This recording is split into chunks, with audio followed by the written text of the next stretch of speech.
I don't think any public school in Canada is a safe place for a child.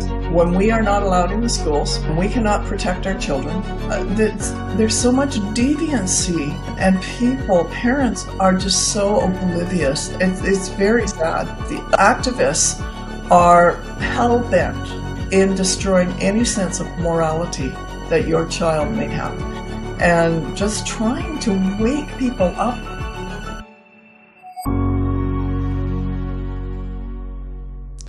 Welcome to Meet Me in the Middle.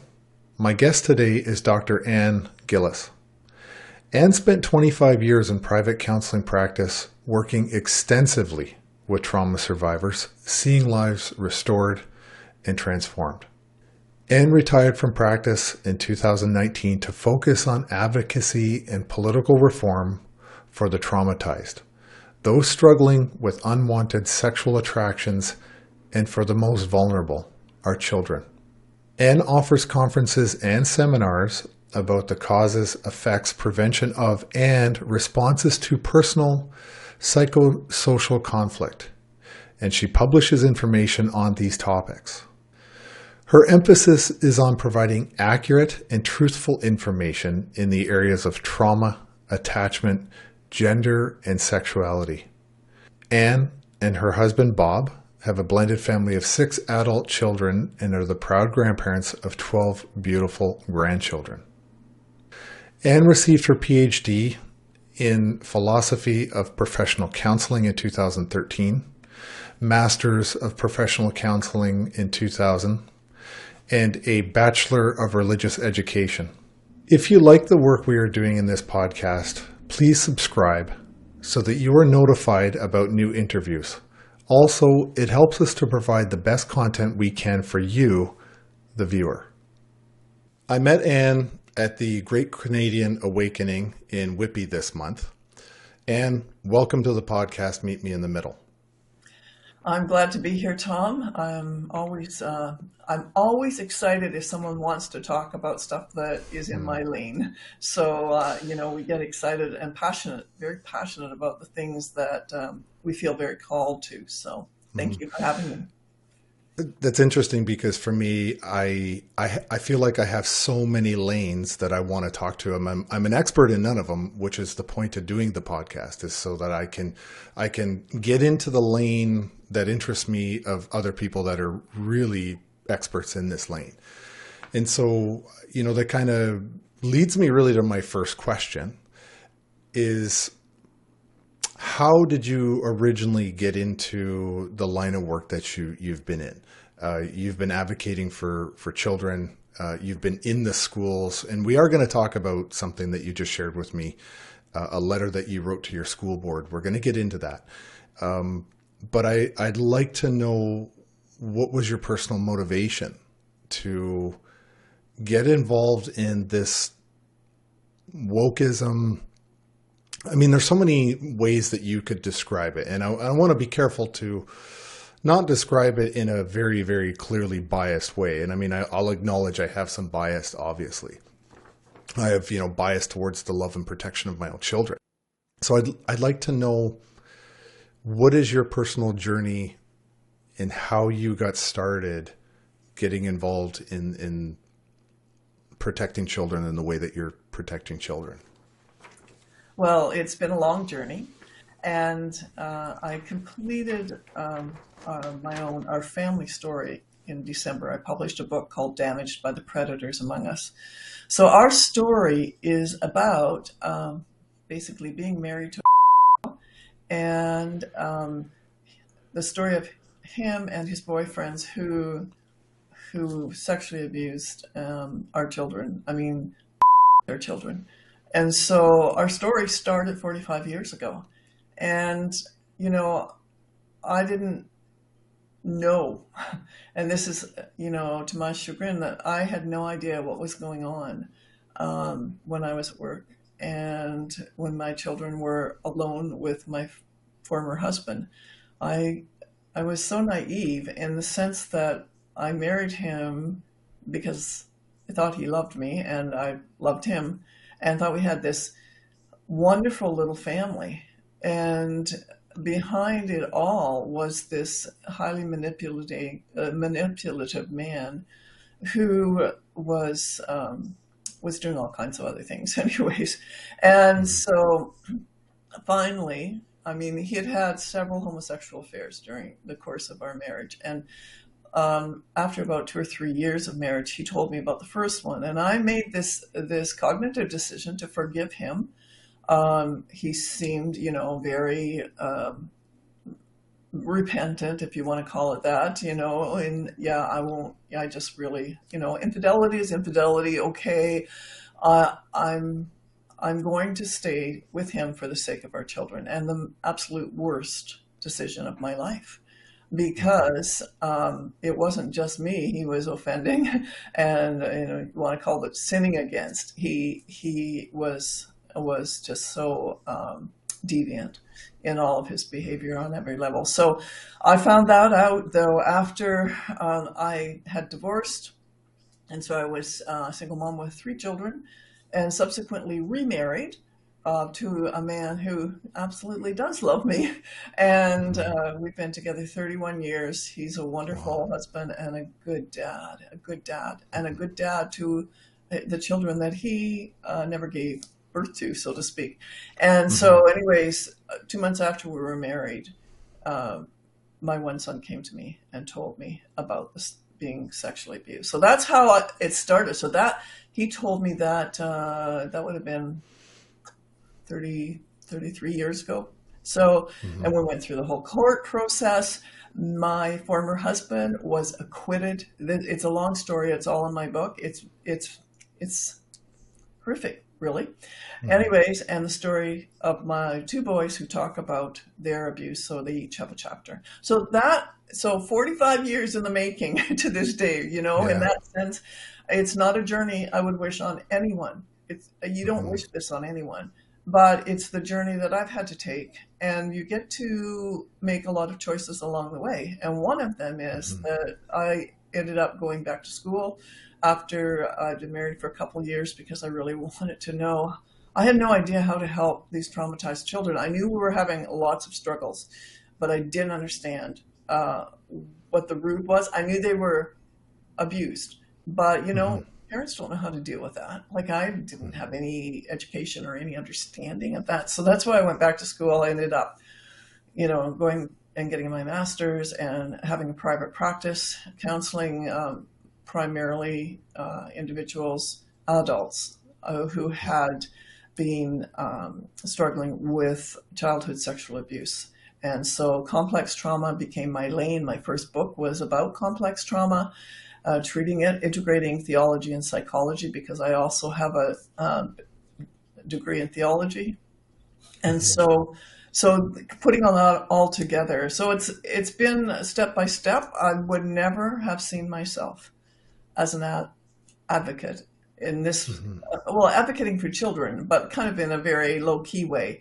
But to become an activist was a shock. When a friend told me, "Ann, you're such an activist," and he said that word, and I'm like, not me. That can't really be talking about me. And I'm like, give your head a shake. Of course you are.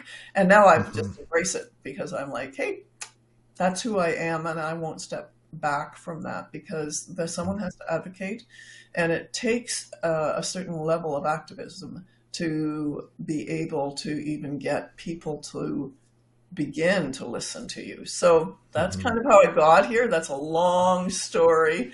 And so subsequently then I written 3 other books. The first one in 2017, to really try, and my goal, honestly, in writing Closing the Floodgates, setting the record straight on gender and sexuality, it's not about beating anybody up. It's about sharing truth, and truth heals people. And if you understand some of the strategy behind what's going on in the education system and in our culture, then you're more aware. You can go, wow, wait a minute, we need to do something. And really it was a call for parents to unite, to stand up, to stand firm, to stand strong, and not cave to the agenda. That was 2017. No one really was listening. It was like hitting a brick wall. So, yeah. So I have so many questions in my head right now. just about the journey that you had. And I think I have about 5 questions really I was formulating in my head. But I was listening, but you would say something and I would immediately, it would raise an issue for me I wanted to ask about. But I think the most important question that I want to ask you, because I'm checking in with my own personal emotions on hearing the story about what happened to you and your children. You went on, you did your master's, your PhD, you counseled people. Yeah. How do you, as the counselor, listening to the stories of your patients or people that you're counseling after experiencing the trauma you personally went through with your children, but then fully immersing yourself into those stories, into those realities of other people? How do you, I'm feeling my body react to that story, and it doesn't feel good. I don't understand how you can, as a profession, put yourself immersed back inside that kind of trauma and relive that trauma through other people. How do you deal with that? Well, number one, I think there's an element of a gift here, in a sense, because there's not even a lot of counselors that can do deep trauma work. It's a different kind of work with complex trauma, but there's an increasing number, which is good. When I first started, wow, there were very few, and they had very little insight into an understanding about all of the the mental health labels that people are given, bipolar and, manic and depressive and all those things. That the root of all that, those are just symptoms, right? They're just symptoms. And the root is usually complex trauma. And I found that out, nearly my first client. It was just like I got thrown into the deep end of the swimming pool. I didn't ask for it. I just thought, Right. I'll take up all the practice. And one of my first clients is still one of the most, when I think of her story, and my story is in one element, and it's awful, and nobody should have to go through it. But her story was so much worse, if you can believe that. And so it really, but what it did, because my heart just broke for her. But at the same time, I had this professional perspective and trauma perspective going on in my mind. And so I was I can't tell you how I separated, but I've been able to do that pretty successfully. Now, there have been times, and with this client, I would say, we met for every couple of weeks for about 3 years. And, there were a few sessions where I could feel myself I just wanted to weep with her. And I think one time I actually did. I just went over and I said, is it okay if I just hold you? Because she was just so broken. And it wasn't that I didn't feel like I was interjecting my own trauma on that, though. There was a separation. It was just that I could actually feel her trauma, like you were talking about. Very, very, it's a pervasive feeling, but it doesn't mean that you're actually entering into the trauma. It's just that you're in the moment with the person. So I mean, I loved working with trauma survivors. I just loved it. Wow. And so that's really interesting, isn't it? And I'm tearing up as I'm thinking about it, because I had so many wonderful clients who were just, so devastated because what had happened to them. But I think we have to also remember that we live in a very broken world, and that everyone has elements of brokenness. And I look at war zones, and I look at people who are refugees, and the levels of brokenness in people's lives. But brokenness doesn't necessarily mean we have to stay there. We don't have to stay that way. And I really, really believe in healing. I believe in restoration. I have a relationship with Jesus, and I believe that he came to heal the brokenhearted and set the captive free. And so I have a really strong faith system that really probably carries me through a lot of stuff too, Tom. That's another Right. long explanation, but yeah, that's kind of how I've dealt with it. And people would say, the other thing they would say, how do you ever get to sleep at night? And I would just say, you know what? It's cast all my cares upon him, because it was like, God, I can't handle this. I cannot emotionally handle all of these things. I have to be able to separate it. And, I would just pray and maybe sing a little and go to sleep.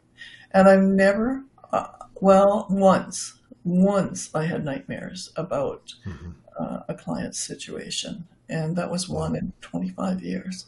And I woke up from that thinking about the horror that she'd experienced. It was almost a replay of our session. And, but my mind was going, okay, now, how do I help her come out of that place? So, I mean, it's all there. So that's been my passion. I've been called a hater many times, and our present school board superintendent has called me dangerous. And I'm like, how do they get away with doing that? With saying those words that are so deeply offensive. And Yeah. and they don't know me. They don't know anything about me. They make choices and decisions based on lies, mostly, things they've heard from other people. And I just really want to challenge them, because it's like, okay, you are saying these things, but I'm going to prove to you that truth wins, and that telling the truth really is kind. It is not kind. It is not inclusive. It is not equitable.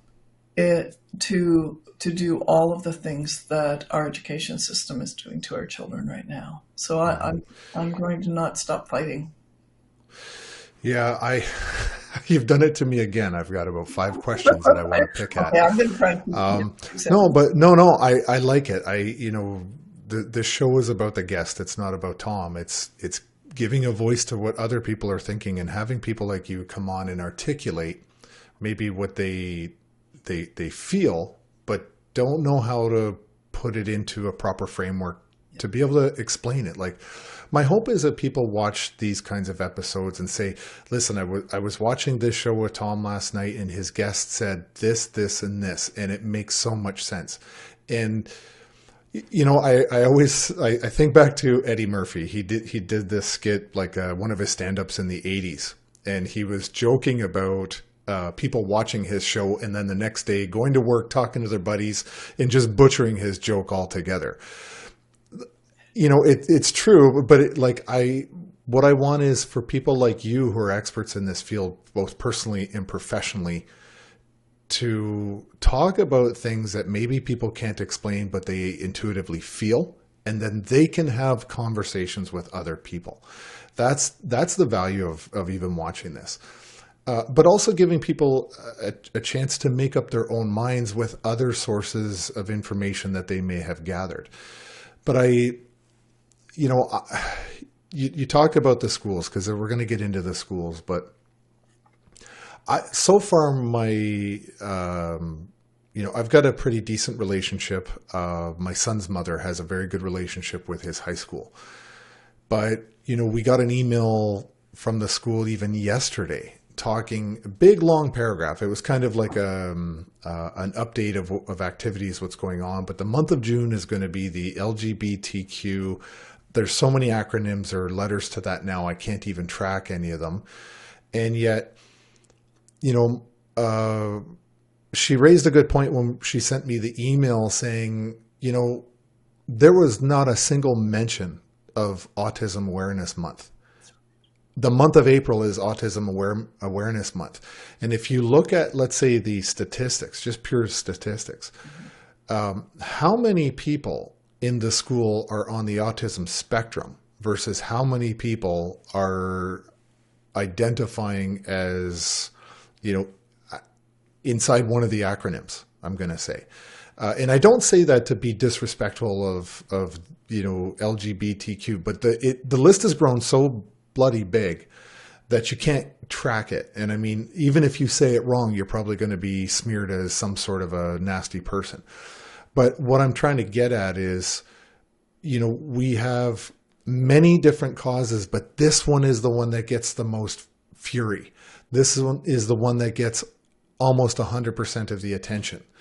And we're going to talk about a letter that you just shared with me before we started the interview.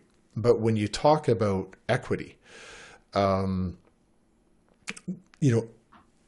don't know how you can have equity for all when you're consciously dividing groups into subcategories. But I'm going to let you I'd like to introduce the letter or what you shared with me before we started the interview. The story of what happened with with the school board meeting you went to. So I'm going to turn it over to you and really let you talk about this, because I suspect, and I do believe, that this is the kind of stuff happening all across Canada, and I would argue North America and maybe some European countries as well. So I'm going to let you talk about this meeting that you attended. Well, first of all, I want to answer a question that you posed, and that's about autism and the number of students on the spectrum, but also then you alluded to the number of students within the schools that are identifying as LGBTQ. Well, so autism and gender identity disorder, I'll call it by the actual medical diagnoses up until 2015. Those two differentials, I'll call them that, are closely related. And I just read a paper by Michael Biggs. I think it escaped my notice previously. Pretty sure it's by Michael Biggs. I'll double check for you and I can send you some stuff. But that said that the number of autistic children who are identifying as gender dysphoric now is nearly 100%. Almost all of them. That is new news to me. And it's only one study, so take it for what you will. But what this researcher said is that nearly all of these gender dysphoric children are on the autism spectrum, or they will be diagnosed on the autism spectrum. So what's that say to you? Because in the past, the percentages of autism and gender dysphoria were almost equal. Both have risen, right? Exponentially in the last decade, 20 years, whatever, but the last decade for gender dysphoria for sure. What we know about gender dysphoria is that these children have already 3 to 5 pre-existing mental health issues. That's before they decide that they are born in the wrong body, that they decide that they want to socially transition. And we also know, and they're all over now, is that these children are not getting adequate care, have not gotten adequate care.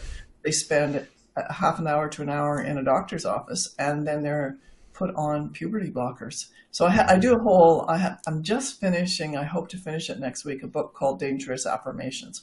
So on all of the medical dangers, the psychological dangers of affirming gender dysphoria, but it's more than just affirming gender dysphoria. The dangers of affirming and celebrating pride. There are so many things that are so wrong about the whole movement. And when I say wrong, there's so much deviancy therein, and parents are just so oblivious. It's very sad. And so then I go back to the book I just published called Implosion, and just trying to wake people up a little bit. It's very simple, chapters are short, but wake up. This is what's happening in our schools. This is what I'm hearing. I mean, people come to me and tell me, this is what happened. How do I handle this? And so, so that's kind of all wrapped up in this. So yeah, the school board itself, well, we were at the last meeting. There were about, maybe 28 parents that came to the last meeting. And that meeting we connected well with the parents, the grandparents. And it all came kind of out of that whole thing where I was called dangerous anyways, because these parents are just, they loved their children. They had no problem with supporting, classical education. That's what they were expecting for their children. And now they're becoming much more aware that there is something very nefarious happening. So, and it's not just in my riding and my municipality. After all these years of feeling like I've banged my head against the wall, parents are united. Parents are waking up. And so it's very gratifying to see. The problem now is we've let this go so long that LGBT activists, so separate the people in the community from the activists.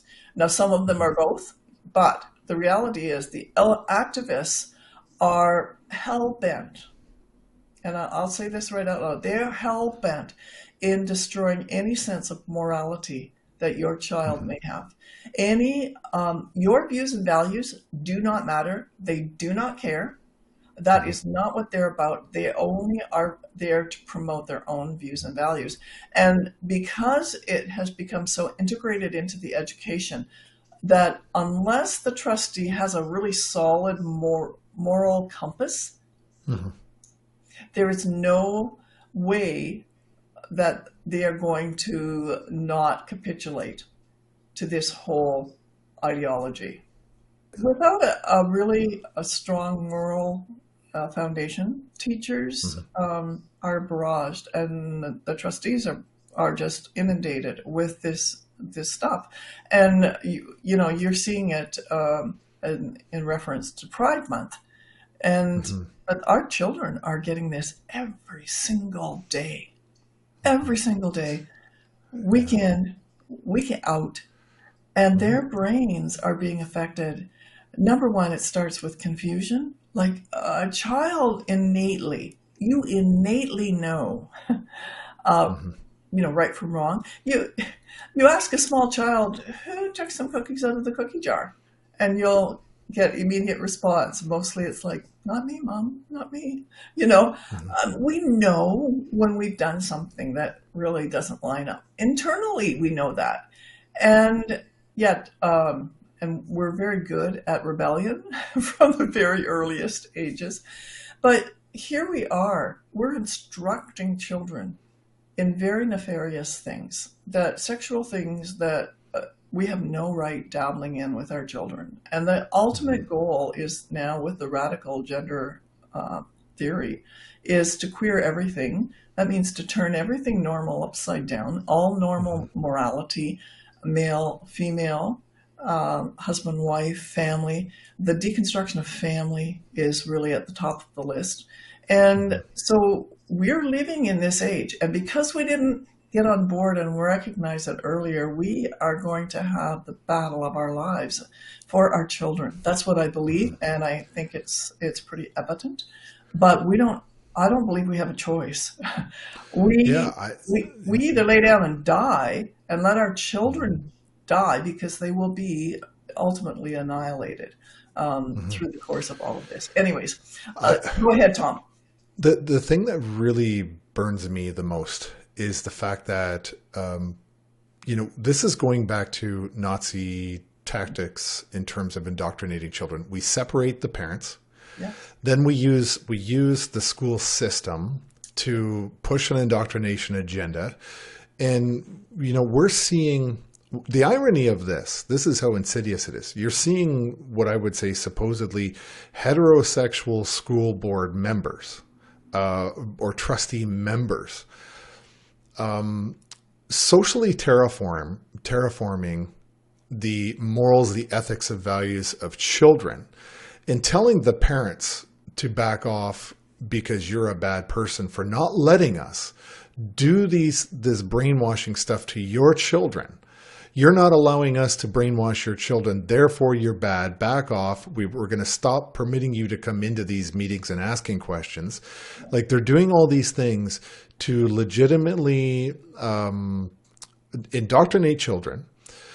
Because those children are a captive audience, and precisely because those children are not within proximity to their children to keep an eye on what's going on. That in itself, in my mind, is a form of grooming behavior, and we're going to get into that. But what upsets me is that the school board believes and the teachers believe that they have every right to indoctrinate an ideology of our children.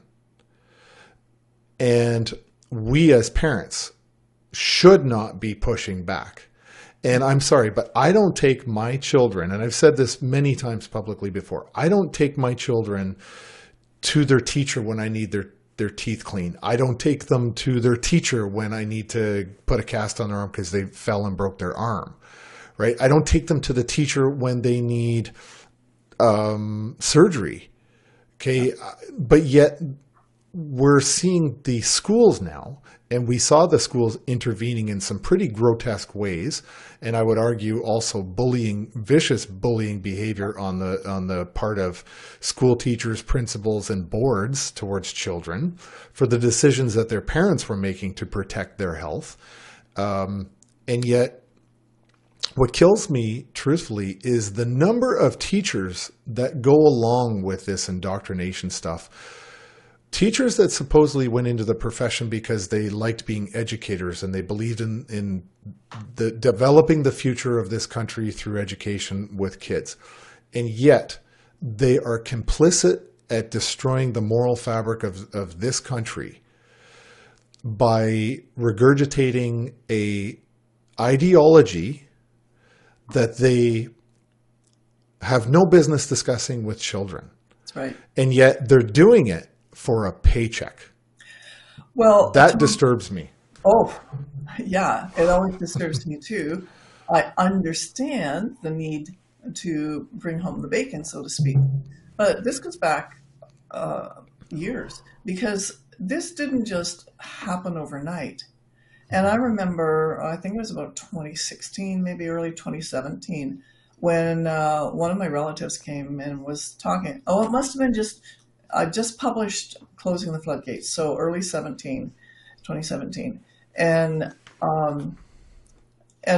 I'd given her a copy of the book because she was a high school teacher, and then she had come, she looked at it, and her comment was, I'm naively thinking people are going to read this and want to do something to help the children. And she said, well, what am I supposed to do about it? And that's kind of been the comment and the mindset, but the reality is it's been seeping in. And a few years ago, I think around that same time, maybe 2018, the teachers, I think all Ontario teachers, had to go through sensitization training. Well, the minute I heard it, I went, oh, that's desensitization. You see, the whole language, corrupt. It's not about sensitizing.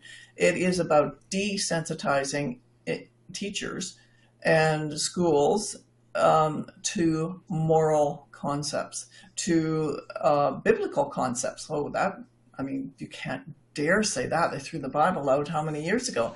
So, but morality is deeply embedded. And so the reality is those teachers, they've been sensitizing these teachers for a long time.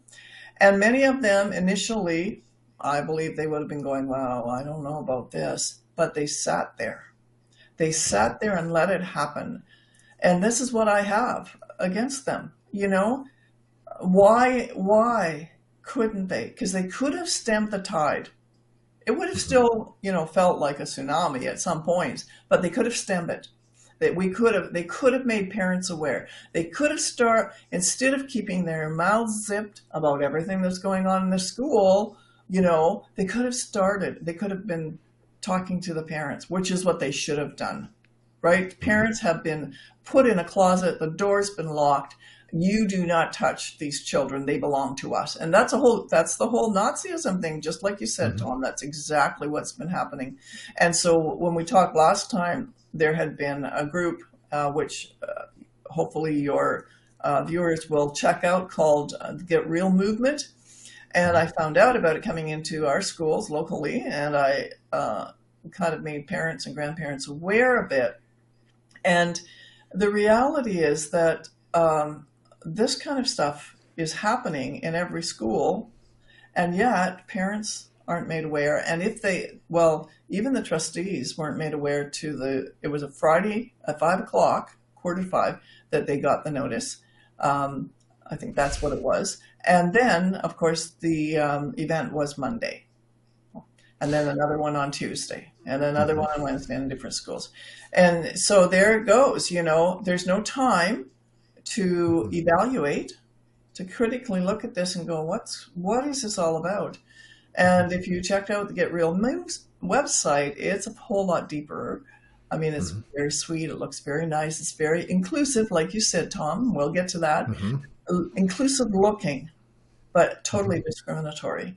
And not only that, they are coaching our children on all kinds of. They sell apparatus for girls. So breast binding. They sell. It's called SPI. I can't remember.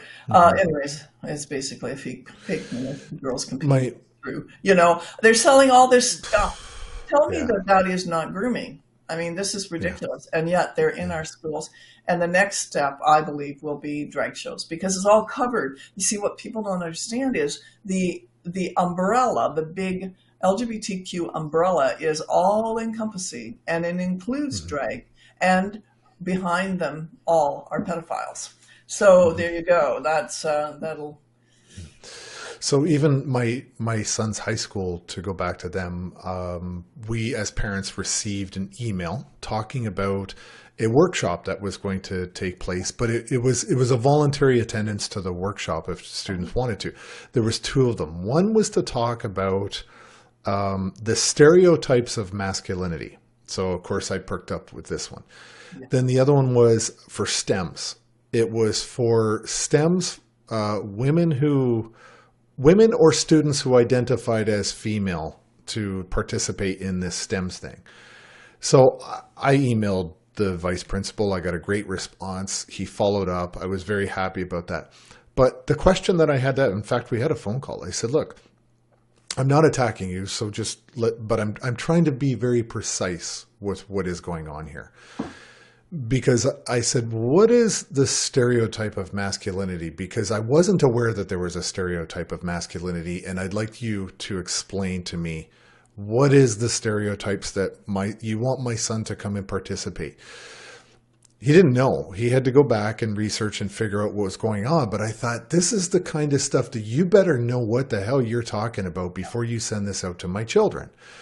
Or you've got no business sending it out to my children. Maybe what you should do, I'll meet you halfway, is you send it to the parents and say, this is a resource for you if you feel that you're looking for resources to help your child. Because listen, the way I look at it, this is my perspective, is if you truly want to help children, one, you have to help the entire family. Like, I come from the autism family. I'm an autism father.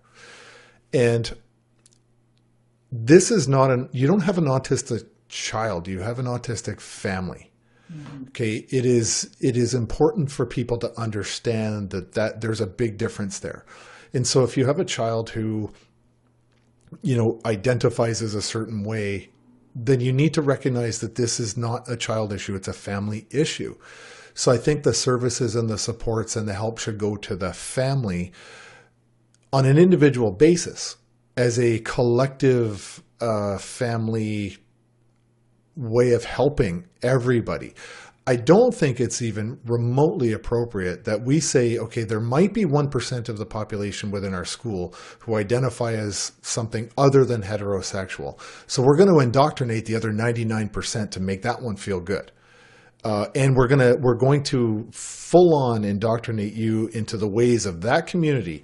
And yet there are other subclasses or sub movements within society that don't get any attention, but pride, and I don't want to say pride. I want to leave pride alone for a minute.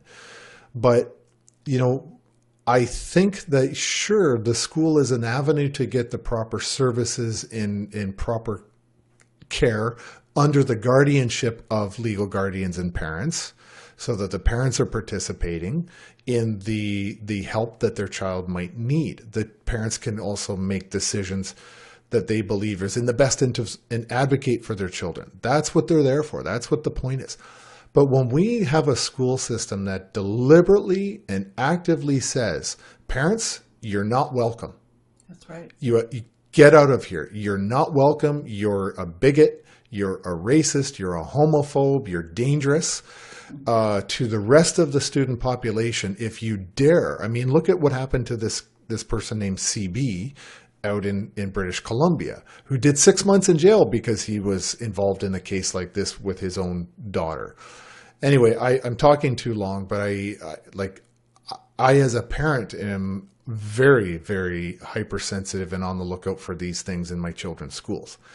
And I don't care what they call me. If I see something out of line, you can guarantee that I'm going to be making calls or showing up in person. And I think more parents need to get on board with that and say, this is pretty nefarious. We didn't really know what's happening, but now that we know, we can't look away anymore. You can't unring the bell. That's true. And so that's what we have to do, is wake the parents up. So in my school board, when the Get Real movement was coming in, what we found out that they had very little notification. They were not told any specifics about what this was. And, you said it before, like, parents are very busy. Like most parents, there's two parents. If there's two parents, they're both working outside the home, and, they're trying to just live life. And when they're home, they're trying to be with their kids and do things. And so not all of the time do parents even read the stuff, if it makes it to the parent. Mm-hmm.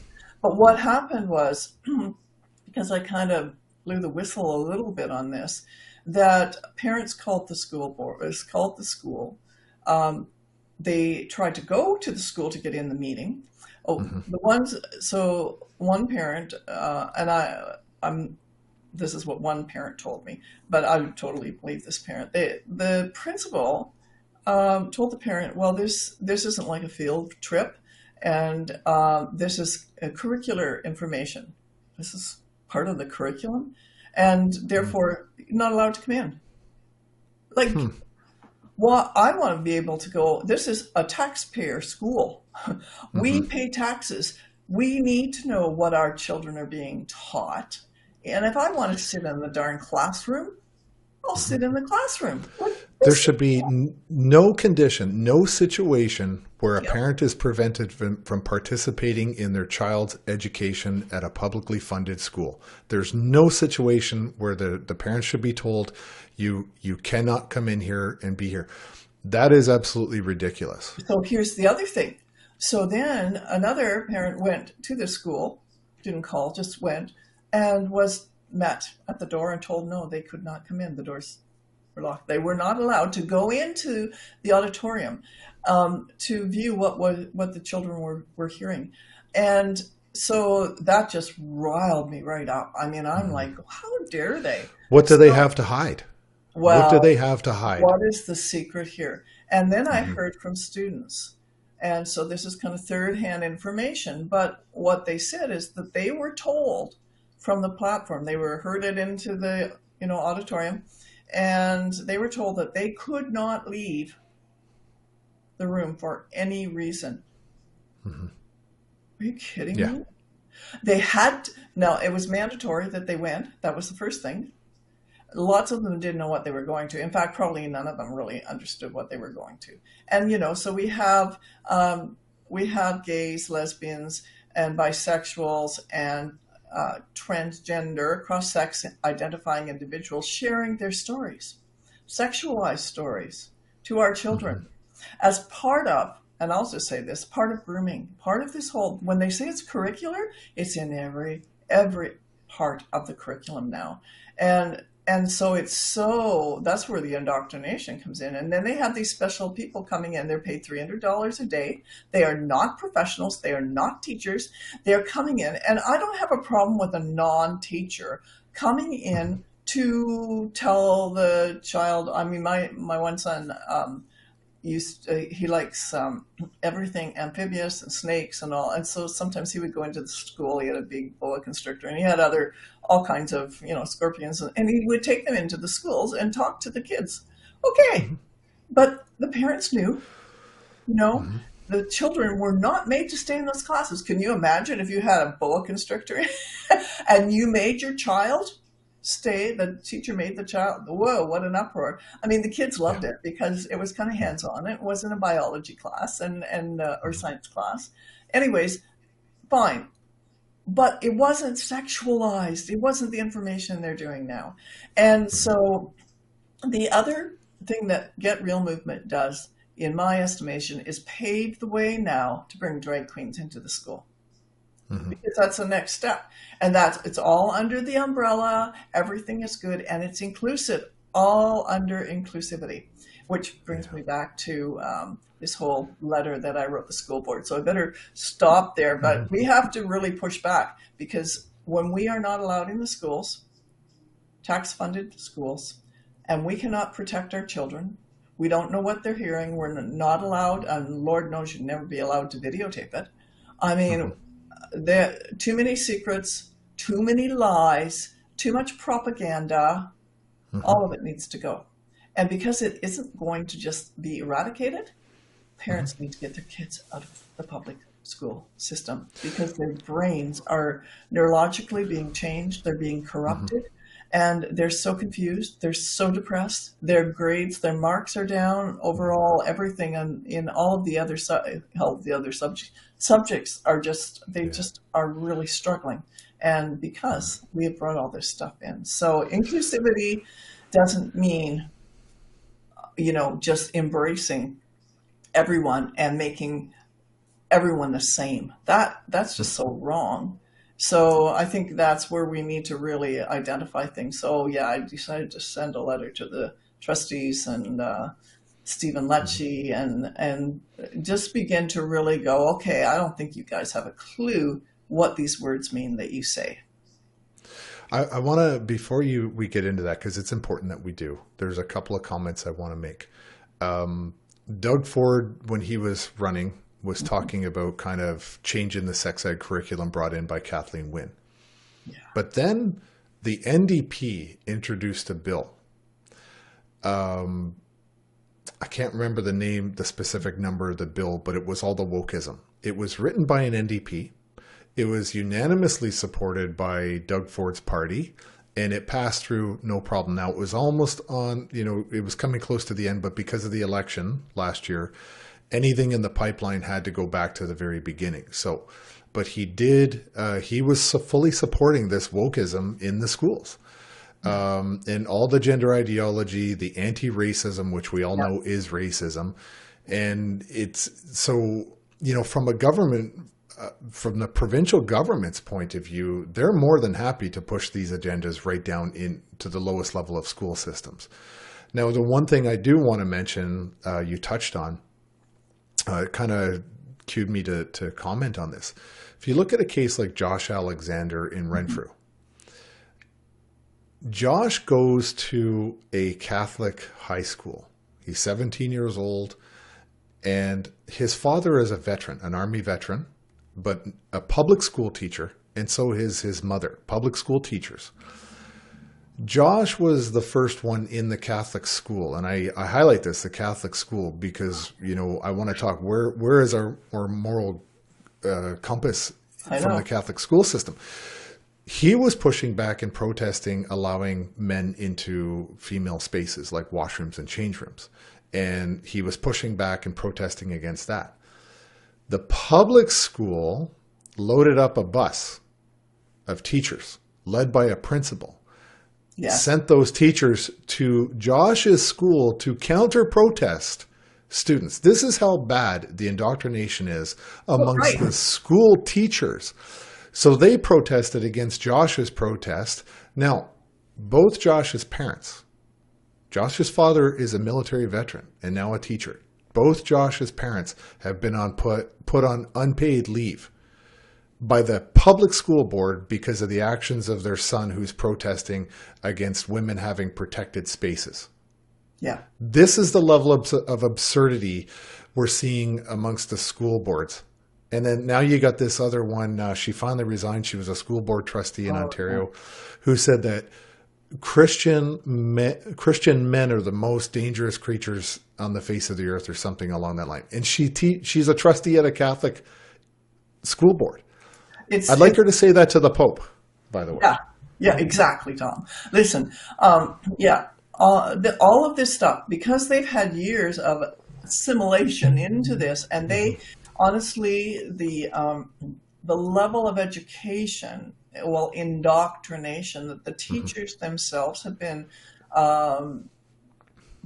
submitted. No, that's the wrong word. I think they've surrendered to all of this, Yes. and really Totally capitulated. that's the Absolutely word. capitulated. That's the word. And because I used to say to my kids, garbage in, garbage out. So what are you putting in your mind? What you focus on, what you believe, what you track in your brain, on those neural pathways. So if you believe that it's dangerous to go out in the rain, because if you go out in the rain, you'll get struck with lightning. Well, and if you're told that every single day of your life, that child will be terrified to go out in the rain. I mean, we instill either courage, we instill truth, we instill righteousness, we instill justice, we instill right thinking and equitable, equality, all of those good words that the schools love to throw out there. We instill those in our child.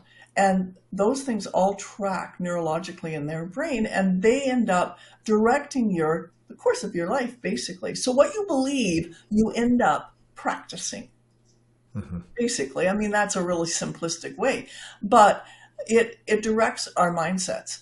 And so when we have this kind of level of indoctrination, unceasing, what we're seeing is that these teachers are so blinded to truth. It's sometimes I mean, it's hard to believe someone could be so lacking in a moral compass and in truth and understanding that they would actually, stand against a young man who's just saying it's wrong.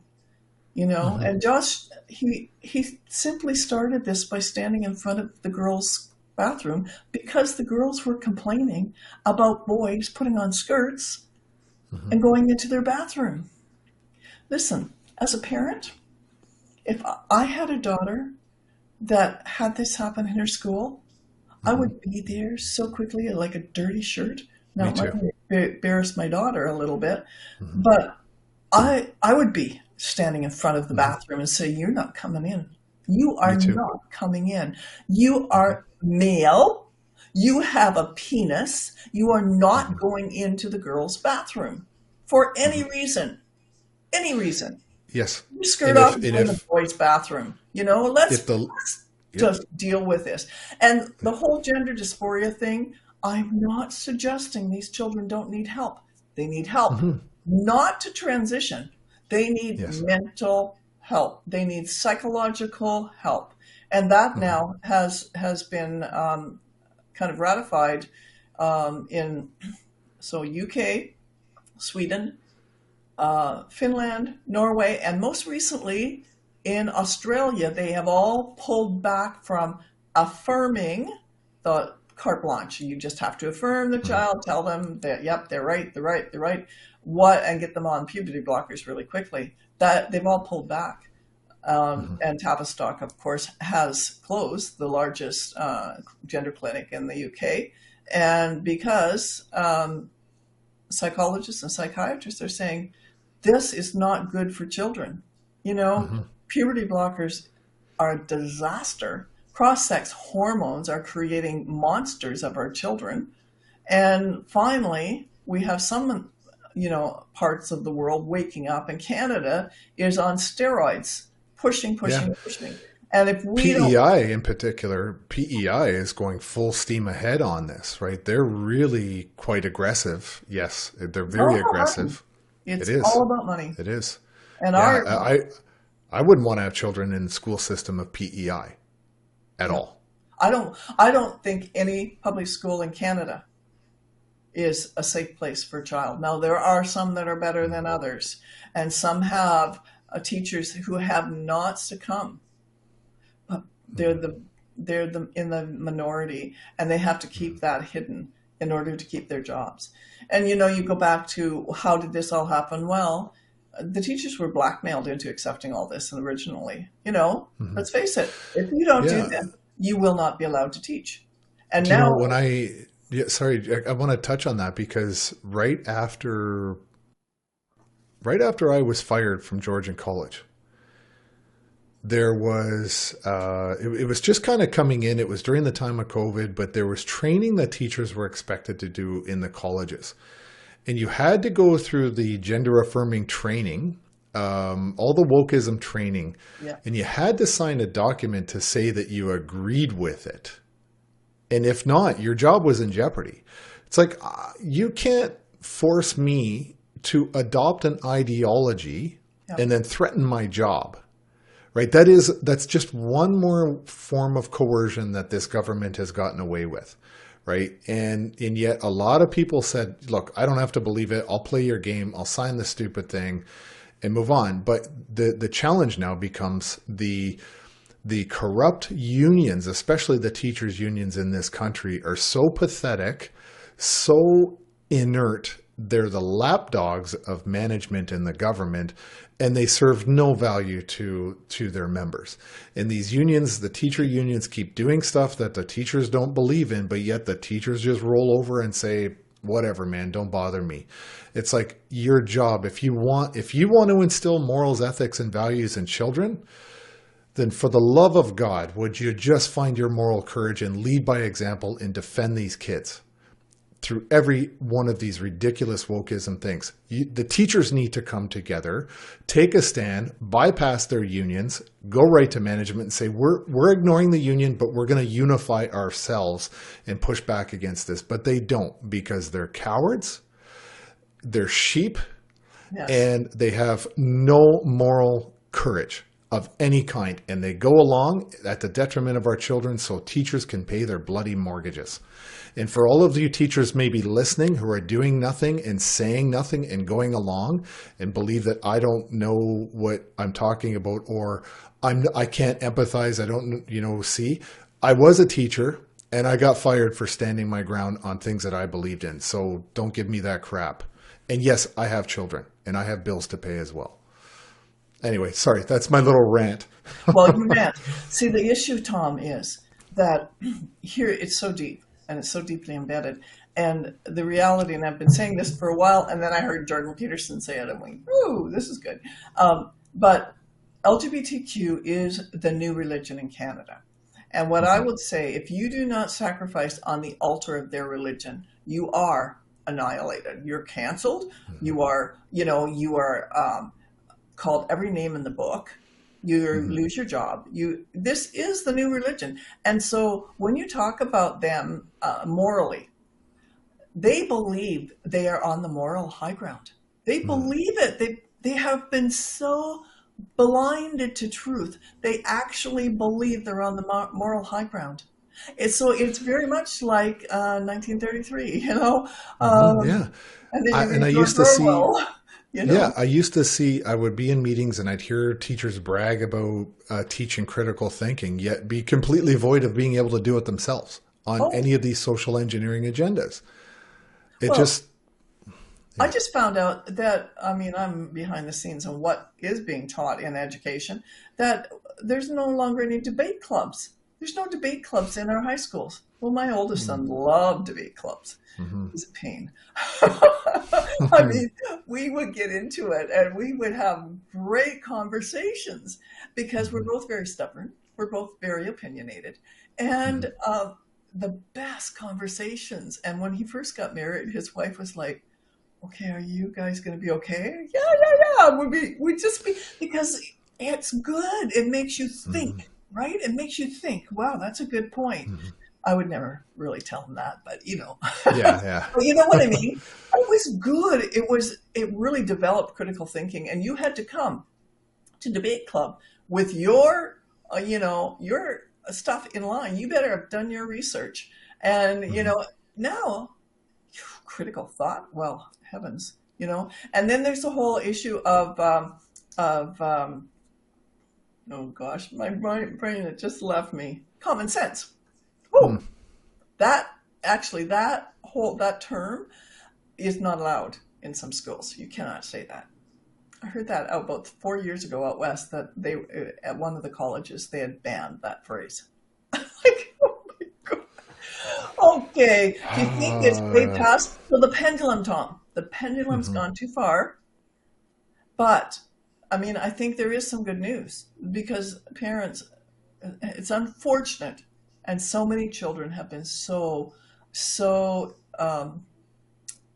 harmed and Mhm. irreparably harmed through it. I have to say Mhm. that. There may be, we have to pick up a lot of pieces, but some of these children, honestly, it's going to be lifelong. In fact, just an update on Tavistock, they have over 1,000 lawsuits coming against them from children that went Mhm. in because they were struggling with sexual questioning and Mhm. all of the stuff that they were hearing. So they think, well, maybe I'm in the wrong body because I like to play with snakes and I like to climb trees and all those things. Mhm. They put these children on puberty blockers, and they went to cross-sex hormones. 1,000 cases right now, and there'll be more added. I can Good. only hope that this happens to every school board in Canada. I, Me I too. this sounds really awful, and it's not that I don't hate people, but I Mhm. hate what they're doing to our children, and I absolutely hate the level of deviancy that they're teaching and the Mhm. corruption. And so if they won't quit, then you know what? It's going to come back on them, and there will be lawsuits from these children. Mhm. I believe that coming up. And I warned the school board in 2018 about that. And of course, I'm dangerous. Oh, So, because you're dangerous, I want to yes. get into the letter now. I think Okay. it's a good time to get into the letter that you sent to the board. So, Yeah. I'd like you to sort of either read for us or kind of summarize what you wrote to the board. Okay. Like I'll read parts of it. How's that? Sure. And then we can Yeah. talk about it. So this came out of a school board meeting a week ago, and several that I talked about actually. So I just thought they use these words um, frequently. So you've heard them: Mhm. equity, Yeah. inclusion, and diversion. So I thought, I wonder if they even know what that means. And I thought, I don't really understand equity myself. It's kind of like, Mhm. So I thought, I'm just going to go back to the dictionary. What do you do when you want to learn something, right? So this is what I did. So this is part of the letter. According to the Merriam-Webster dictionary, equity means justice according to natural law or right, specifically freedom from bias or favoritism. Whoa, that perked me up. Freedom from Mhm. bias or favoritism. So equity, eh, you know, as they talk about it, they don't really practice it, and they do not Mhm. understand it. So then I went on to describe diversity, according to the dictionary, the condition of having or being composed of different elements, specifically the inclusion of people of different races or cultures, etc., in a group or organization. And I wrote this in essence, diversity expands our knowledge of the world. It doesn't prioritize one element at the expense of all others. And I love diversity. I really Mhm. enjoy being in a group of people where there's different cultures and all kinds of. I think it's a wonderful thing because you can learn so much.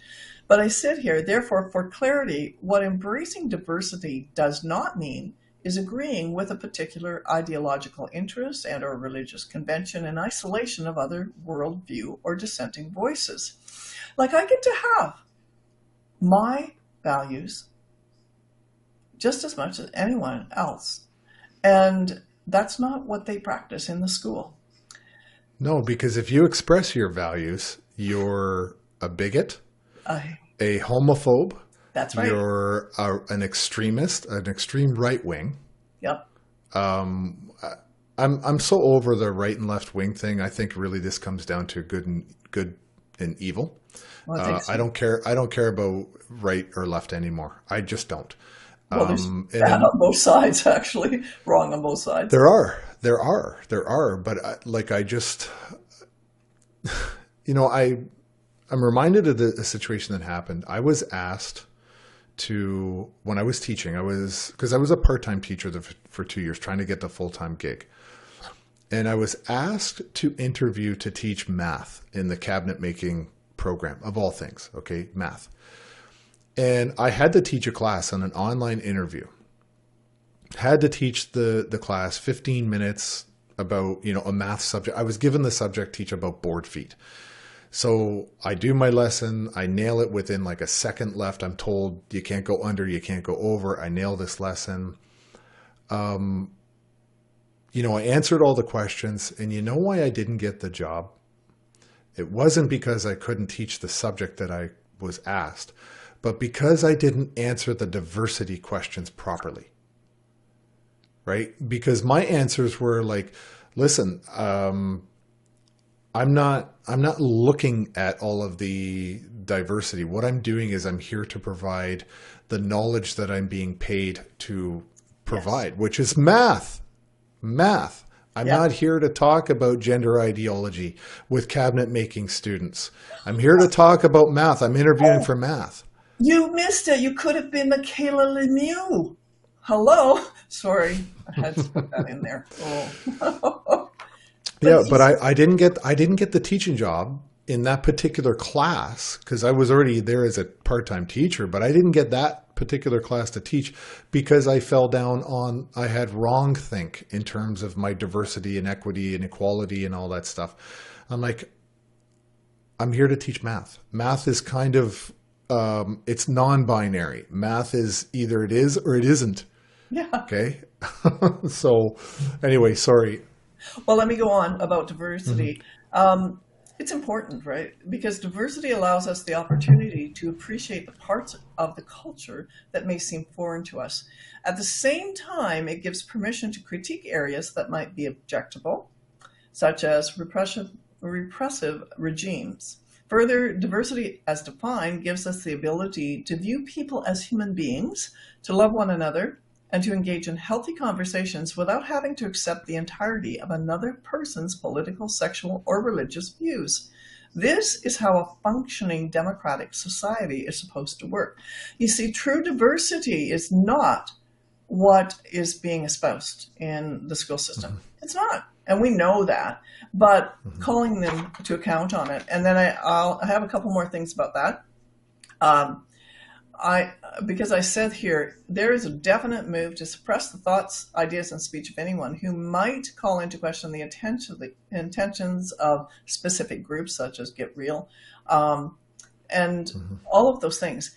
And then inclusion, but inclusion really kind of tops it, right? It's like the art of including, the state of being included, such as an active practice of including students with disabilities with the general population. Inclusion refers to a variety of integration approaches, but the goal is, get this is inclusion. The goal is to blend special education students into the traditional classroom. So this is Merriam-Webster talking about inclusion and specifically kind of giving an example. So this is the description where I can have some hope for the future if we would treat all people like we really should. We treat them as human beings. We treat them with dignity and respect rather than regulating them to a subcategory, which is what we have done. It is so horrific. And inclusion allows space for all to participate and blend into the population, the general population, which is without question the bedrock and foundation of Canadian society. It's about blending in. It's not about standing out because, quite honestly, with children with disabilities have always felt that they stood out and were separated, and true enough, they have been. What we need is blending in. Just treat them like human beings, like the same thing. And the same thing with whether the child It says that they're gay, straight, bi, trans, whatever. And one thing I am going to digress just a bit, Tom, because one of the things it used to be, of course, I grew up in a school system. We never heard of such things. Not that there weren't gay and lesbians, absolutely. And I had some friends in high school. But the whole trans stuff, never heard of it. The reality is, though, that what we've seen because of the indoctrination, that up to 30% of millennials now identify as something other than heterosexual. 30%. Well, there's 100 different subcategories of the two genders apparently now. Well, that's right. Well, yeah, two sexes. There can't be any Two sexes. subcategories of two sexes. The only thing is intersex, which is a medical anomaly. But the gender, see, that's where they mess with our children's minds, because they replace words and they change wording and they change understanding. But the reality is that we have children in the school system they are so bullied. Everyone has to have an identity. Everyone has to choose an identity.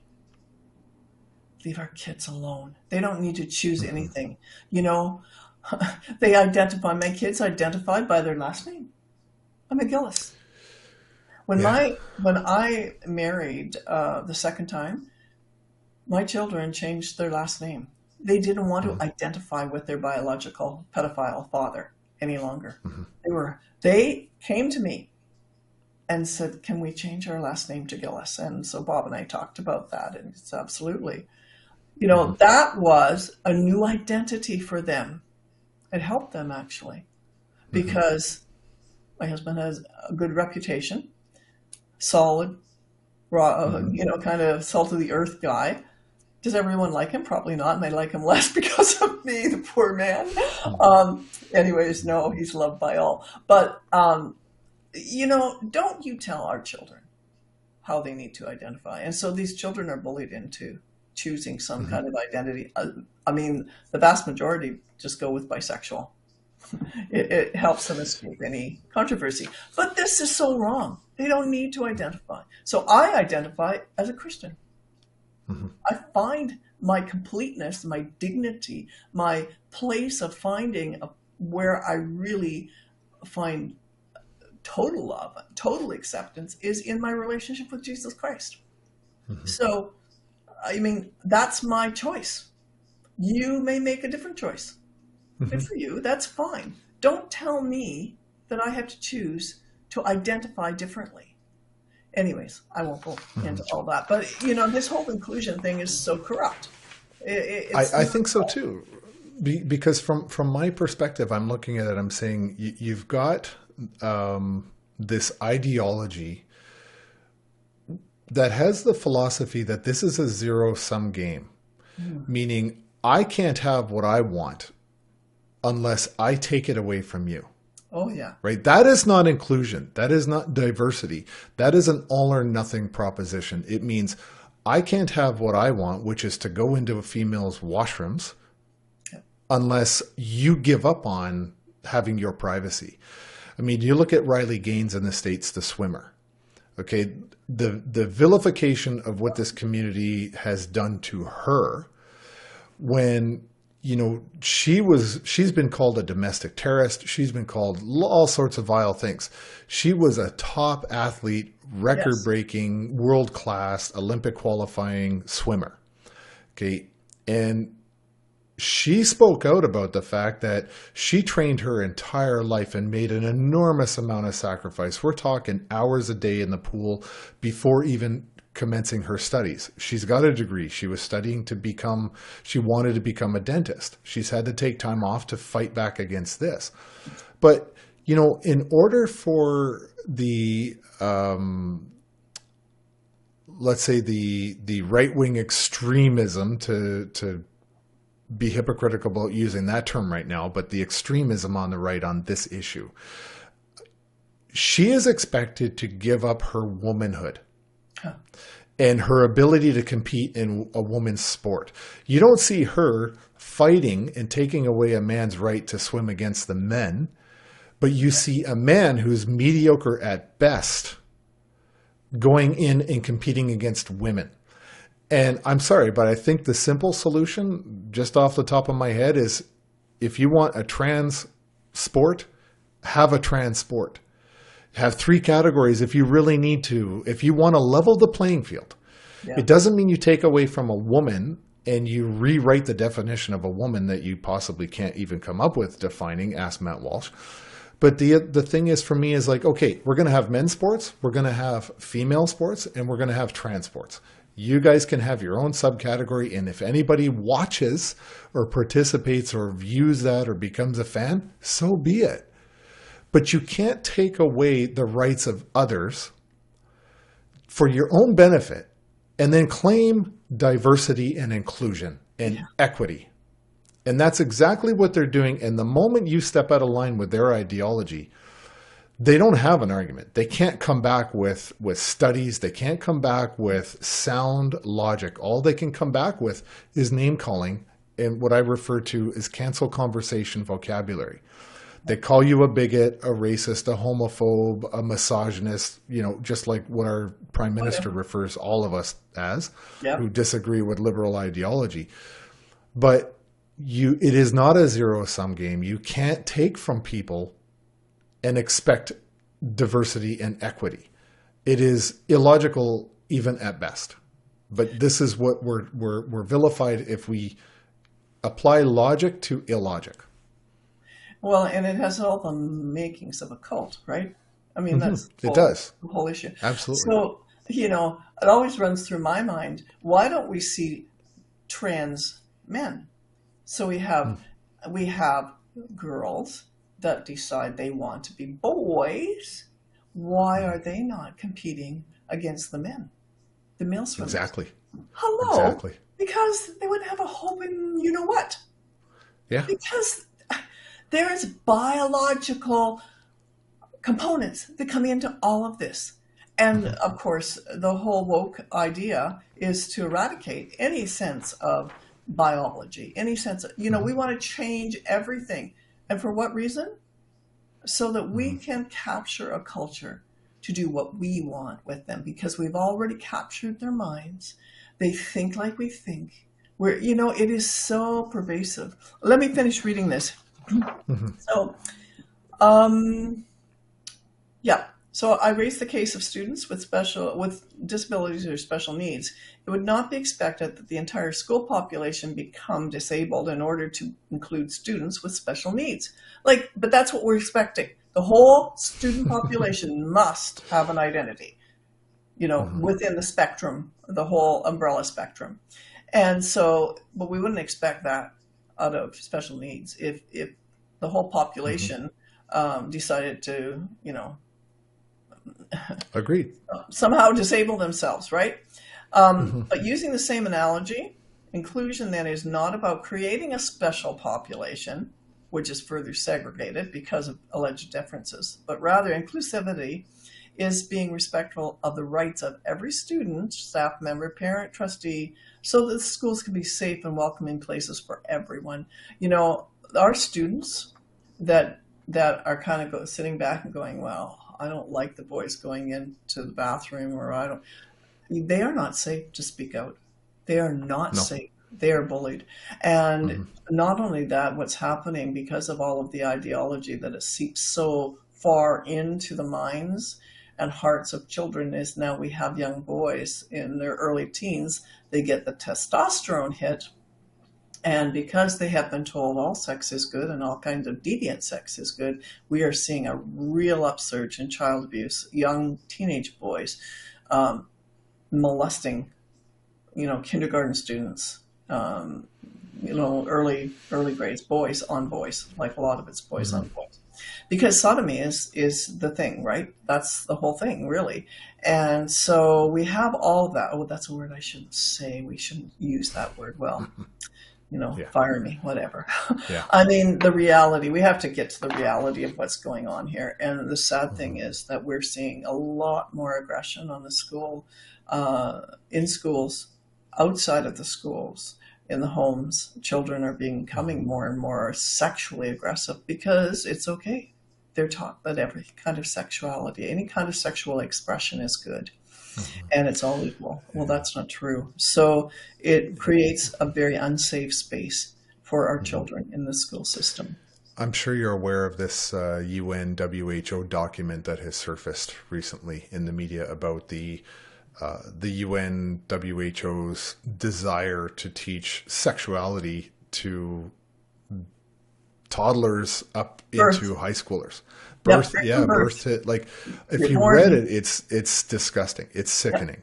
And I was happy. I was encouraged to see some American political leaders on a video I watched yesterday talking about this document and this ideology and saying basically, if you advocate for this, this is perversion.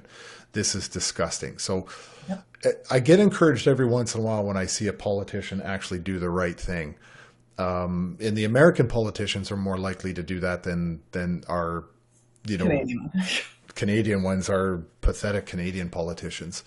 But I got into a conversation with a friend. She's military. Her spouse is military. They're a female couple. They're legally married here in Canada. We got into a conversation. She was wearing a shirt one day and it said, feminism is my second favorite F word. So I was stupid. I took the bait. I took the Oh, bait. yeah. Yeah. Good. And so I said, you know, what is the male version of feminism? And wow, it was, you wouldn't, I'm not going to repeat what she said to me. But we got into a very heated debate. And one of the things she said to, because I mentioned to her, I said, I fear for the future of my son in this society right now. Her and her wife have 2 boys. And she's like, I don't at all. I'm very excited for the future of my sons. So Really? anyway, I was talking about, and for her, good, like good that she feels happy for the future of her family, because I certainly don't for mine. But at one point, because she's military and I was military, and we were talking about how, how she mentioned how hard it was for her to be a female in the military. Okay, I know some exceptionally good officers and NCOs that were female, heterosexual women, absolutely outstanding soldiers within, the combat arms even. Very good. People that I would serve with, no problem, or even work for, no issues. But she made this comment to me and said, do you know how hard it was for me, or is for me, to be a female in the military? And I just looked at her and I said, do you think that as a male, I got a free ride because I had a penis? Good for Do you. you think that the men under my command didn't judge and assess me every second of the day? You think I didn't have to earn their respect just because I was a male? You're crazy. I'm assessed on how much I can lead by example constantly. I am assessed in the same exact way as the females are. There's no difference among soldiers. Okay. Now, I'm going to acknowledge that, yeah, when females first started getting into the combat arms, getting into the Navy, becoming fighter pilots, there was glass ceilings that were shattered by women. I acknowledge that. Yeah. Because the general philosophy or consensus amongst the military is that, look, you're a soldier first. Okay, if you can do the job, nobody cares. If you can't do the job, you're now a liability. I don't want to see a man or a woman who weighs 100 pounds thinking that they can carry my 220 pounds down a ladder in a burning building. Yeah. Like Okay, firefighting. Right. yeah. So All of soldiering is those. very similar.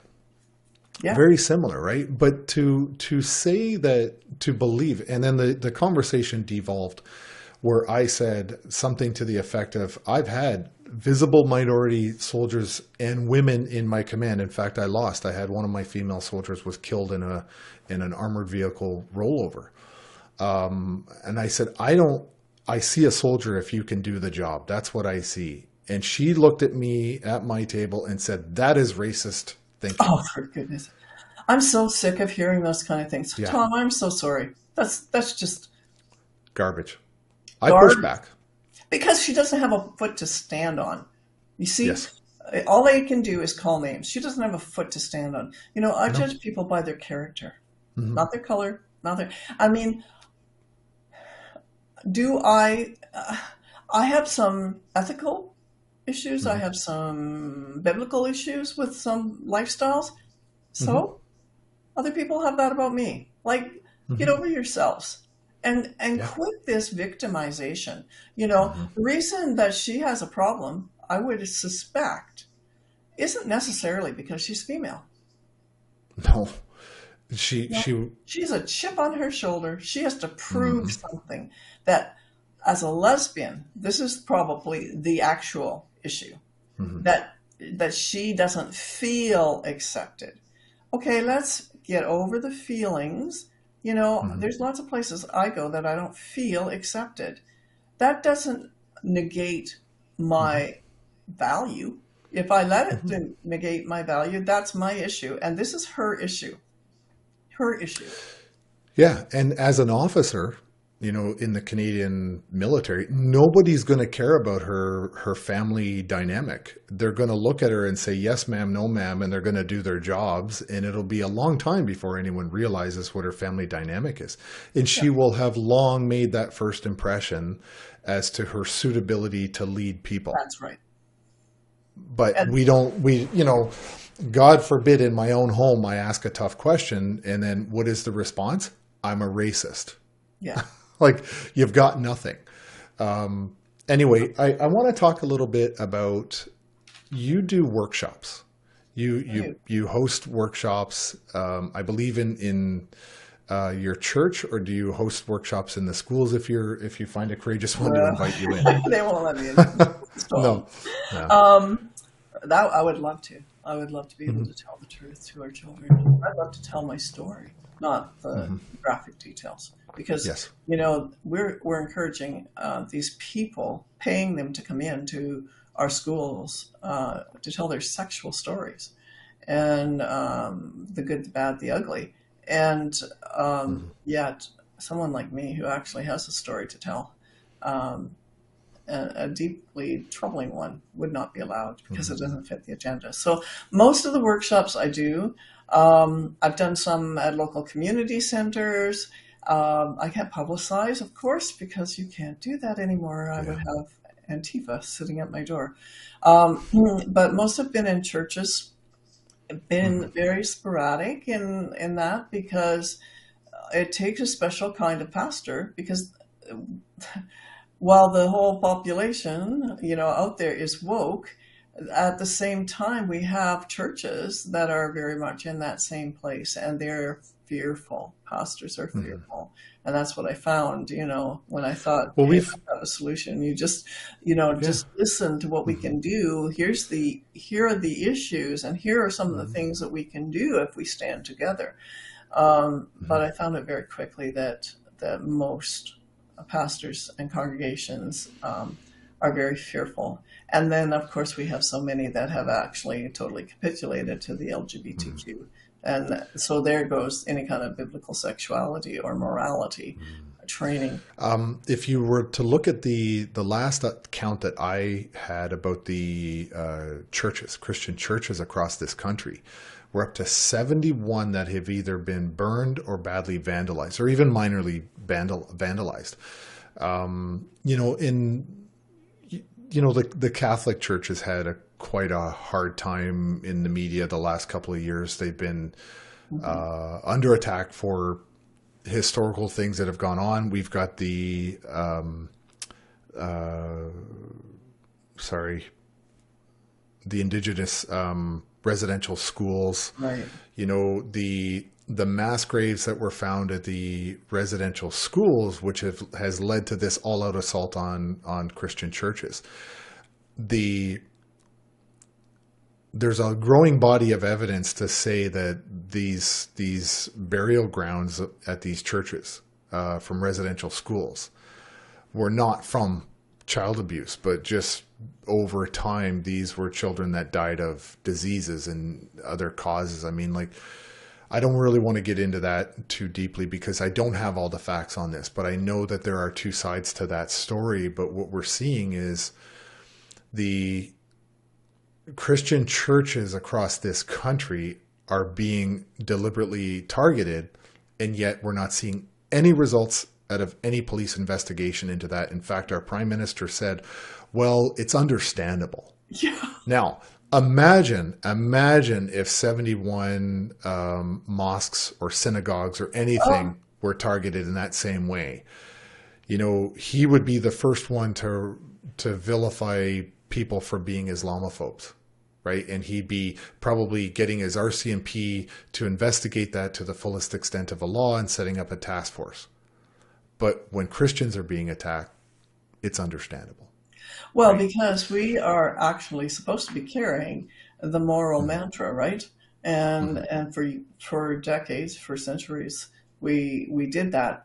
And I'm not suggesting perfectly. There are no perfect people. There are no perfect churches. Mm-hmm. Um, we adhere, though, to a biblical perspective that teaches us how to do things in a really good and orderly way and with kindness. Mm-hmm. And one of the things about Christians, and certainly this is a problem for us because we tend to, and it was a problem in my first marriage, tend to want to forgive others that Mm-hmm. have done awful things sometimes, to us. And there's a good thing about that. That's really good. But the other part of that is holding them accountable for their actions first. Mm-hmm. Forgiveness comes out of repentance. If a person, so say an arsonist has burned down a church, Mm-hmm.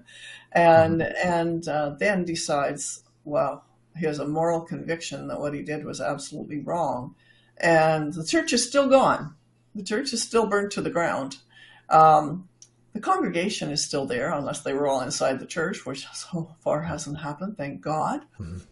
But then we, as Christian believers, also then have a moral obligation. If a person comes to us with a true heart of repentance, I mean, scripturally, we have a moral obligation to forgive that person for Mm-hmm. what they've done. And so that runs very deep in the Christian community. It really does. And it still does, Mm-hmm. for many of us. And I think that's a really good thing. But the problem is that we have not held others accountable for the wrongs that they have done toward us.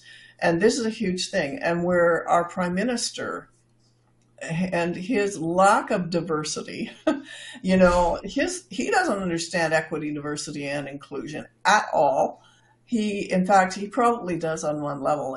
He is on a mission to eradicate the true meaning of those words and to Mm-hmm. eradicate anyone that would contest the truth, because his truth is the only truth that anyone can adhere to. and Mm-hmm. and that's the whole part of the whole bigger agenda. So he, yeah, not one Just mosque. ask the Italians how they feel about him right now. Oh, I haven't been keeping up on that. I need to hear about how the He he Italians. was he was in Japan for the G7 summit, and he had a conversation with the Italian prime minister, and he started to lecture her on Italy's concerning developments around LGBTQ.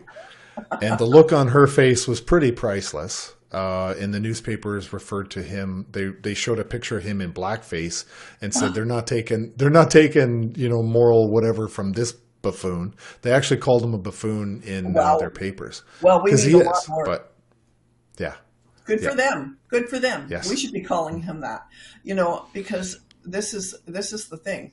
It's not about inclusivity or diversity of thought, and I mean the moral outrage that would happen if this was a mosque, if these were mosques, and yet we can just annihilate basically any Christian thought. I think that's the mm-hmm. biggest issue here, and we've talked about that before, because if we provide that foundation, the moral foundation, which is very, very, it's a fabulous foundation. And Mm-hmm. going back to, and I know I'll get some feedback and some flack from this, but this is these are my values. So Mm-hmm. going back to a foundation of male, female, husband, wife, family, protectors of their children, that's what worked. and it wasn't about, women being oppressed. Uh, Hear me out. Have Hmm. some women been oppressed at some time through the centuries? Absolutely. Absolutely. Did some churches oppress women? Absolutely. But let's bring it up to the current day, and let's get out of our rabbit holes and tell the truth. Hmm. Women can choose to do pretty much anything, whatever we want.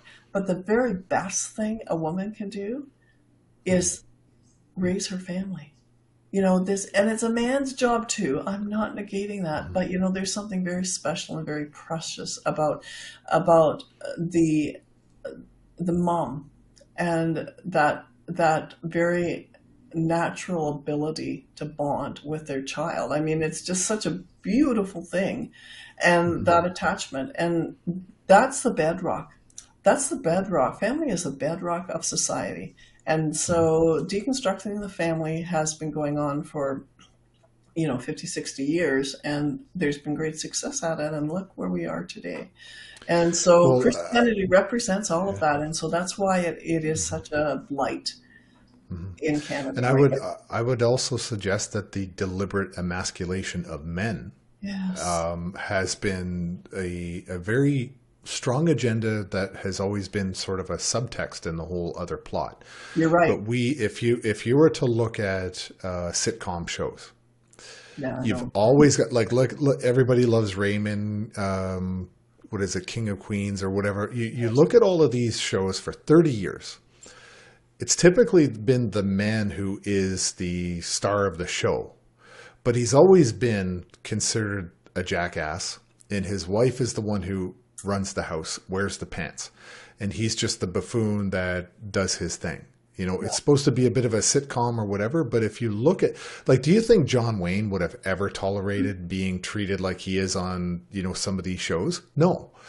And you bring up John Wayne, and I can hear people going toxic masculinity. You Oh, know, yeah. you know what I mean? So, like, there's been this deliberate effort to, and there's this phrase that goes around, and I'll screw it up, so I don't want to say it, but talking about weak times and weak men. Yeah. But if you think about this, men have been driven underground to not be men, Oh, because God forbid you act like a man in this society right now and you're going to be attacked. You know, it's funny because even I did it about a year and a half ago where I criticized men. There was a meme that was showing men storming the beaches in Normandy versus young men today. And I yeah. was kind of like, yeah, hey guys, where are you? And then I thought, wait a minute, I'm doing it too. I'm actually criticizing men who, like myself, have felt like it's not okay to be a man.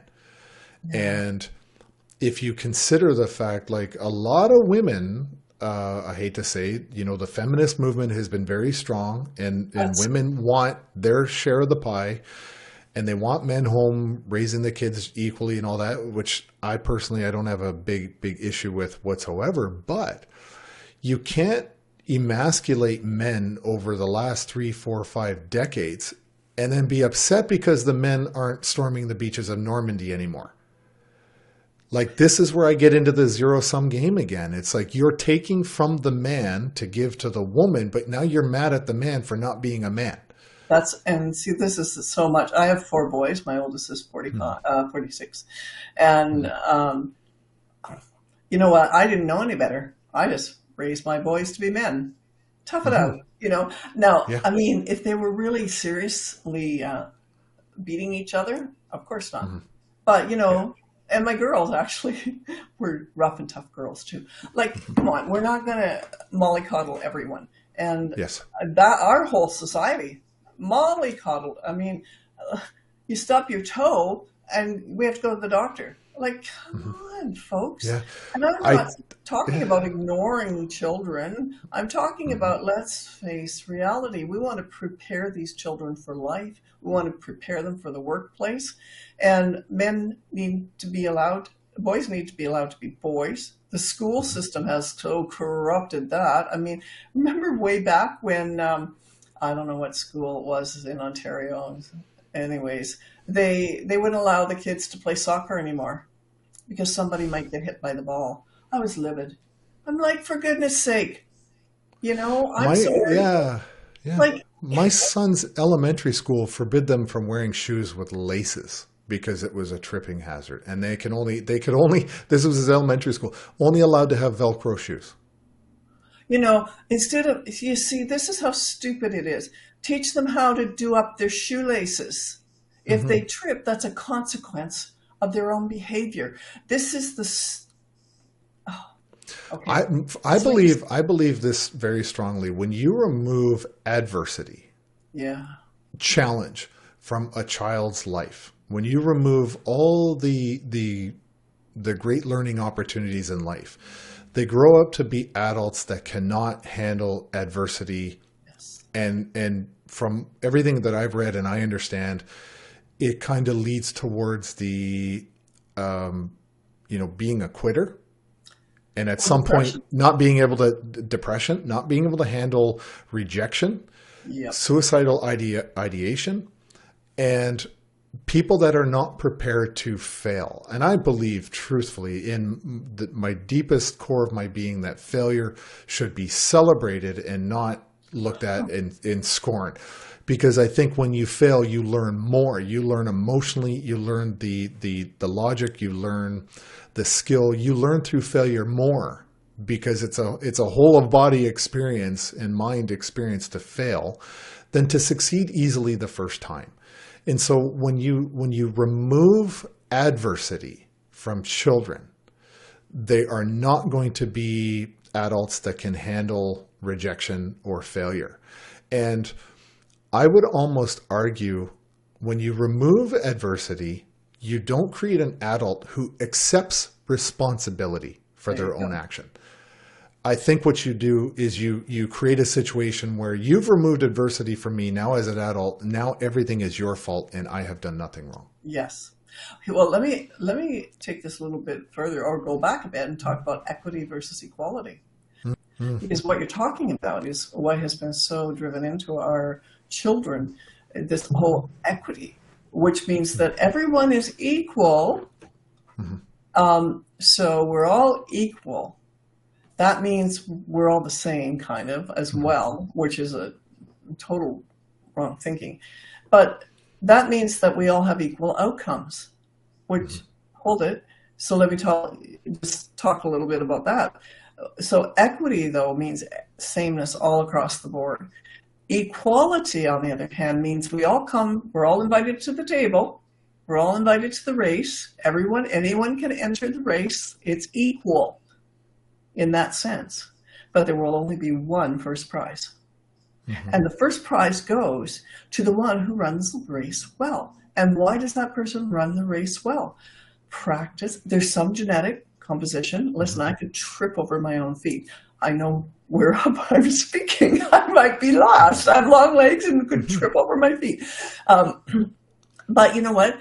The one who takes first place has spent lots of time in the gym, lots of time running, lots of time practice, practice, practice. That's so therefore with musicians, the one who excels is the one who takes the time to work at it. And the outcome is a reward. With equity, there's no incentive to do anything. Equity just means at the end of this race, we're all together, we're all equal. At the end of the race, everybody gets a prize. The perfect example you're talking about is Riley Gaines, the swimmer. Oh, yeah.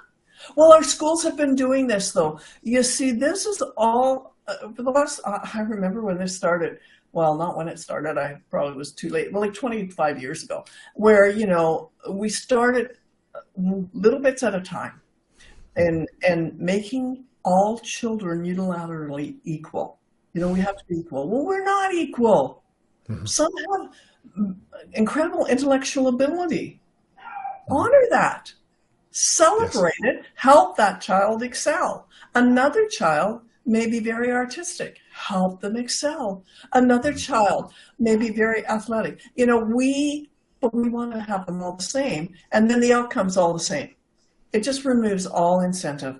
Any thought that so for someone who really does a good job and wants to work well, and maybe they're an A student, well, and they're an A student because they try hard too. Like I was not Hmm. an A student, I just tried hard.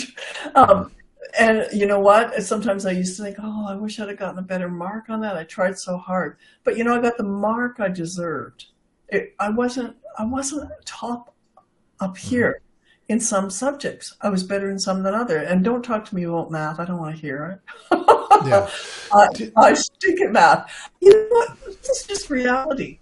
There are no equal outcomes in those things. If I do a math test against somebody else, anybody, almost anybody, I'm going to be at the very lowest end of it. That's a reality. Mhm. Some of that is because of my early education, where Mhm. girls but the other I could have chosen earlier on, maybe. But the reality is we don't have equal outcomes. There's really no such thing. And when you get into life, the way you have Mhm. these kids go through school, equity, equity, equity, everyone's the same. We all get the trophy. We all get the grade A's, blah, Mhm. blah, blah, whether we deserve it or not. We get in the marketplace. Not Well, the that's same. an interesting point because if you look now, what are countries like Iran, Korea, China, what are they teaching their children in schools right now when you compare to all the crap that the children are experiencing in first world nations, in the West? There's so much focus on all of this social terraforming, and yet when we talk about a competitive advantage between countries, growing GDPs, having an economy, we're going to get destroyed. We are no longer going to have any form of a competitive advantage with intellectual horsepower in the North American culture or even some of the European cultures, because we're not focusing on making more capable people that can innovate and further advance the human species. What we're doing is we're focusing on radically socially terraforming the minds of our children and deconstructing the sanctity of the individual family. That's where the priority lies in here. And this is why we're going to be dominated by China and Russia and other countries in the near future. I think, Tom, when you're saying that too, when you think about this whole equity issue and going out into the workforce where all of a sudden, not everyone's equal. The Mm, people have mhm, advanced because, they're very, maybe they have a very inventive mind, or they have different things, and they're allowed to progress. And then you have other people, and so easy because they've always found that they didn't have to work for anything, mhm, that now we have we have very few that are coming into the workforce. Like our young people, where are they? Where are they? yeah, I mean, yeah. and into the workforce. Either they want to be in the workforce at top level jobs, at top level pay for no experience and no Mhm, education sometimes. yeah, That's kind of their mindset. Well, I'm equal to this person. I should have this. No, you yeah, start at Tim Hortons. You start pumping the yeah. gas where everybody else had to start, you know? Yeah, And completely unrealistic expectation of yeah, what their value is in the we taught them. marketplace.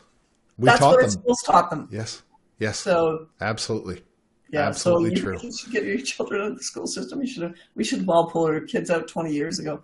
Anyways, I agree. I agree. I mean, really. Um, one last thing before we go, because you've been awesome and so generous with your time. But one last thing is, you've got a book coming out. Give us a rundown on your latest book that's going to be coming out soon. Oh, is that the one? Okay, so I have two actually that I'm working on, Okay. but the one, hopefully next week it'll be finished. It's the dangers of affirming gender dysphoria or gender ideology. That's kind of my Mm-hmm. working title. So Mm-hmm. really, I'm going into kind of the medical dangers, Mm-hmm. psychological dangers of affirming gender dysphoria itself, but it's more even a broader sweep than that, because the dangers of affirming really PRIDE. I Mm-hmm. mean, quite honestly, everything pride. Because as we do that, then we are seeing just everything we've been talking about. And I break it down to begin with. What does affirming mean? What does it mean to affirm someone? It means to agree with them. It means to, celebrate is what the pride thing, advocate for them, all of those things. Okay, so why are we doing that? Well, the whole allies thing, that we have to do this because we need to make these people feel included and we need to make them feel special. Well, no, we need inclusion is treating them like everybody else. Treat them the same as you would treat your next door neighbor, and this is where I come back to character. I have a group of friends. I love these people. They all have my back. I have their back. We trust each other. I don't just randomly, accept everyone into my circle, and no one does. If we're honest with each other, we evaluate. We evaluate people all the time, and yet we're told, "Oh no, you're judging people." Hold it. I'm not judging. I want to know their character.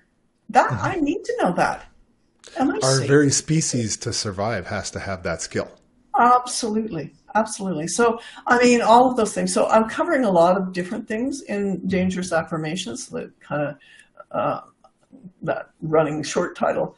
But I really want to really bring it to people's attentions, kind of like I did with implosion. Here's what's happening right now.